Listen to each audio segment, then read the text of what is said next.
c'est en pleine manifestation sur le changement du régime des retraites que nous sommes invités à lire au quotidien le récit d'Abraham dans les lectures proposées par Parole pour tous. Abraham avait 99 ans lorsqu'il fut circoncis, et dans l'épisode des chaînes de Mamré, Abraham était usé et Sarah avait depuis longtemps dépassé l'âge d'avoir des enfants.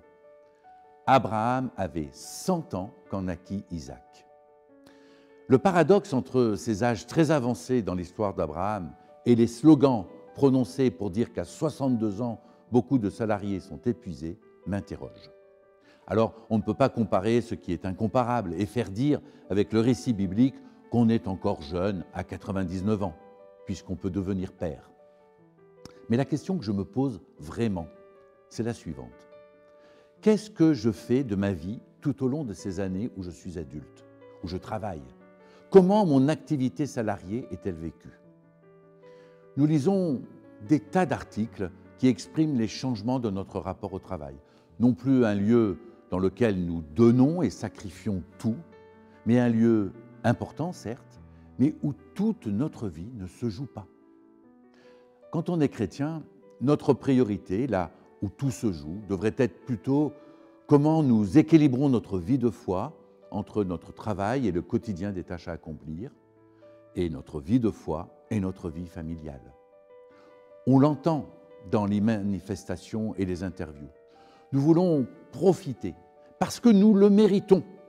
Nous ne voulons plus perdre notre vie à la gagner.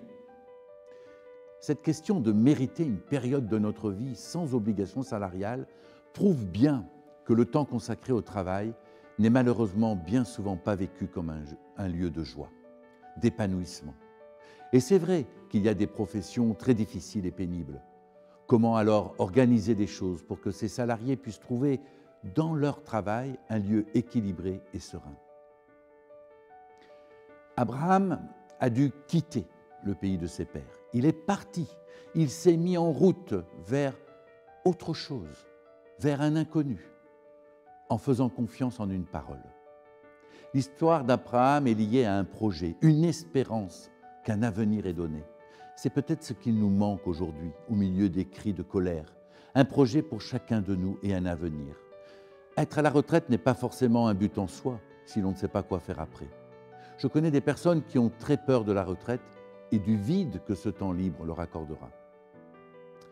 La bonne nouvelle dans cette réflexion proposée se trouve dans cette invitation à sortir de ces certitudes pour aller vers un lieu promis où nous sommes attendus.